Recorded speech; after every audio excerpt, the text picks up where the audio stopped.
Long-haul flights can be grueling, with many hours sitting in confined places and fluctuating temperatures. While many experienced travelers bring snacks and download movies, I'm going to share with you travel hacks, how to be more comfortable on your long-haul flight, and things that you should never do, because some of those habits can lead to very unpleasant experience for yourself and others.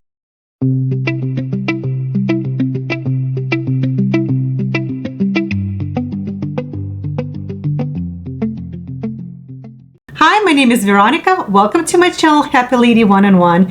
Please don't forget to support my channel by liking this video if you find this information useful. Subscribe to my channel and click on the notification button so you find out about new videos that come out in the future.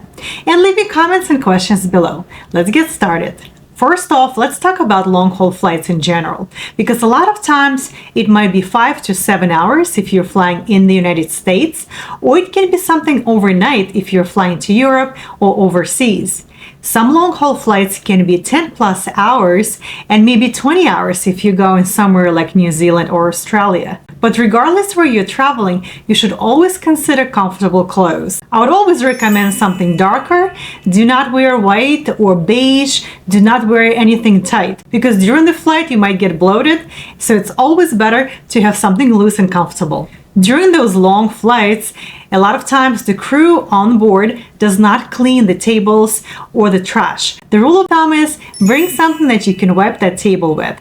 Maybe it's hand sanitizer or some kind of wipes so you can clean the table before you eat. On Amazon, you can find the covers for the tray tables for those flights so that it's always clean and disinfected. Plus, with those covers, it's nice to organize because it usually has additional pockets where you can put your things in it, instead of putting it in the pocket in front of you where people use it as well. Most of the flights will not have outlets for your phone or to charge your phone.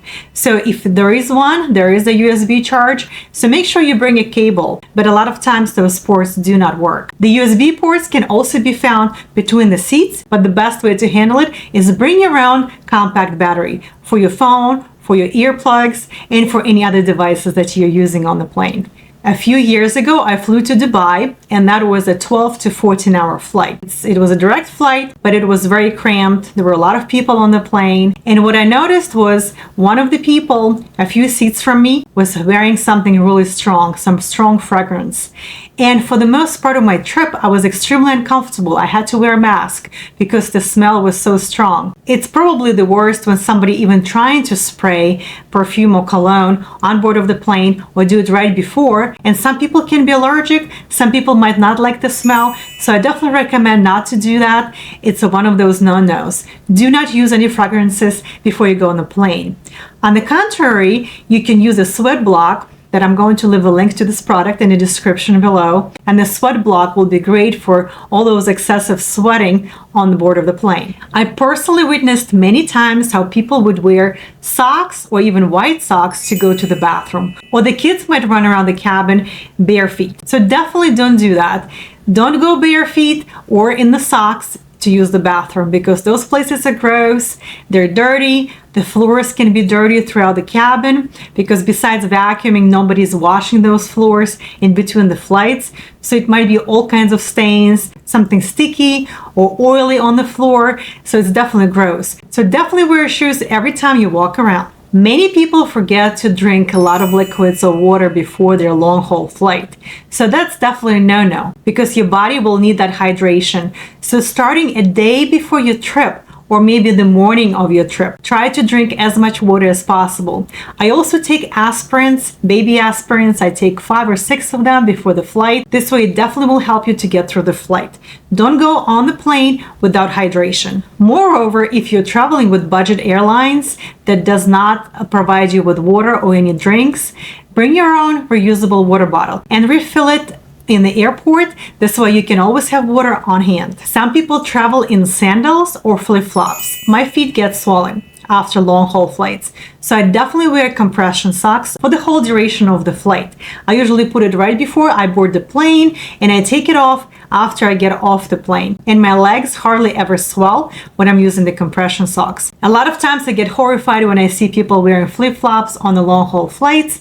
Not only you can hurt your feet, or somebody can run with their carry-on over their feet, over their toes. You can get injuries. Long flights can be exhausting, and some people have hard time sleeping on the plane. So instead, they would buy alcohol, or they will bring some unknown sleeping pills they've never used before. So that's a big no-no. If you're drinking alcohol, you think it's gonna put you out, you will fall asleep easily, but a lot of times it has a different effect. You might get sick or feel unwell drinking alcohol on the plane on those long-haul flights. And the sleeping pills don't always work too. Unless you trust them and you use them before at home, you know they work for sure, then you can probably take one or two. Many people love to bring their neck pillows and blankets with them on the plane, especially if it's a long flight. I love to do that too. And over the years, I tried different pillows. Some of them, like a turtle pillow, that will help you sleep on one side or the other. There are pillows that will hold your neck straight or will attach you to the seat with a special wrap. Try different pillows, see what works best, because there's nothing worse than having a very uncomfortable pillow or no pillow at all if you're trying to sleep and your neck keeps getting hurt or you have a headache from that. So definitely do not bring a pillow that you never used before. Some people hold off on bathroom breaks, and not only you're stuck in your seat for many, many hours without stretching, without circulating your blood when you're walking around. It's the best way to stretch, to get up, to go to the bathroom, but also you can get some pains in your stomach, or maybe you can get gassy from different food that you eat. So it's a good practice to go and use the bathroom and take those breaks. Maybe once every hour, once every 2 hours, get up, stretch. Do not sit in your seat for the whole length of the flight. And speaking of the bathroom breaks, if you're eating heavy foods or foods that will cause gas, you will have stomachache and you might have to go to the bathroom quite frequently, and it can be even embarrassing. So definitely try not to consume anything heavy or greasy before your flight or on your flight. Try just to have some light foods that will help you get through. Most times the planes have different temperatures and it can go from very hot to very cold. So it's fluctuating all the time. A rule of thumb is bring something to cover yourself up or to have some layers. This way, maybe you have a cardigan, maybe a sweater, maybe a small blanket that you bring with you.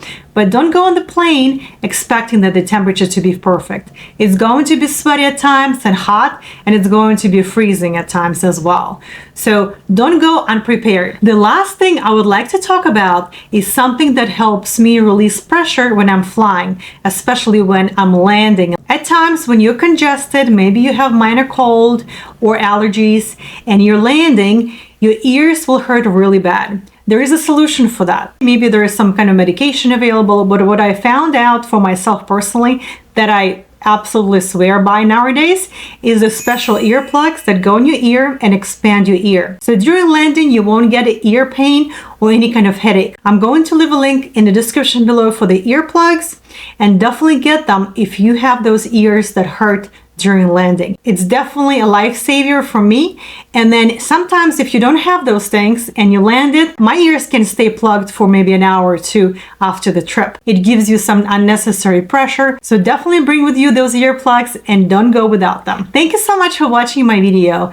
A full list of different supplies that you should bring with you on the plane will be in the description below, as well as the items I described. Also, don't forget to like this video, to subscribe, click on the notification button, leave me comments and questions below, and feel free to share with everybody and with myself other tips and hacks of what you should not be doing on those long haul flights. Thank you and take care.